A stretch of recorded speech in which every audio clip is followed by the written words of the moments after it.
शेतकरी बंधूंनो नमस्कार, मी आपला शुभचिंतक गोपाल उगले। शेतकरी मित्रांनो, आपण आलो आहोत गहू पिकामध्ये। गहू पिकाचा जर विचार केला तर जास्तीत जास्त उत्पन्न वाढण्यासाठी आपल्याला जास्तीत जास्त फुटवे लागतात। त्यासोबतच आपलं खत आणि पाणी नियोजन हे खूप महत्त्वाचं असतं गहू पिकामध्ये।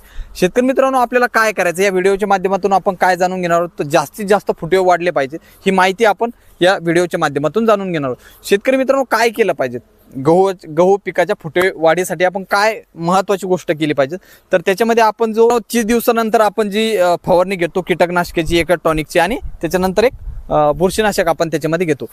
त्याच्यानंतर जर तणाचा म्हणजे गवताचा जर जास्त प्रॉब्लेम आपल्या गहू पिकामध्ये दिसला तर आपण त्याच्यामध्ये काय करतो, तर तणनाशक एक फवारतो। तणनाशक फवारल्यानंतर एक खताचा डोस आपण त्यामध्ये टाकतो। आता खत केव्हा टाकतो, तर पाणी देण्याच्या अगोदर। तणनाशक फवारल्यानंतर एक खताचा डोस आपण देतो, त्याच्यानंतर पाणी देतो। शेतकरी मित्र, हाच खताचा डोस आपल्याला कोणता द्यायचा आहे, खत कोणतं घेतलं पाहिजे, तर आपल्याला माहिती आहे आपण युरिया जास्त प्रमाणात गहू पिकाला देतो। जास्त प्रमाणात म्हणजे नत्राची जास्त प्रमाणात आवश्यकता असते गहू पिकाला, तेव्हा आपण नत्र म्हणजे एक पोतं त्यामध्ये युरिया घेतो। एकरी आपल्याला युरिया किती द्यायचा आहे शेतकरी मित्रांनो, तर एकरी 45 किलो युरिया आपल्याला गहू पिकामध्ये वापरायचं आहे। त्यासोबत कोणतं खत वापरायचं, महत्त्वाचं खत असणार आहे ते म्हणजे झिंक सल्फेट आपल्याला त्याच्यामध्ये वापरायचं आहे। आता झिंक सल्फेट मी तुम्हाला का सांगतोय शेतकरी मित्रांनो, झिंक आपल्याला काय द्यायचं, तर झिंक ही महत्त्वाची भूमिका बजावतं एकदल धान्यामध्ये।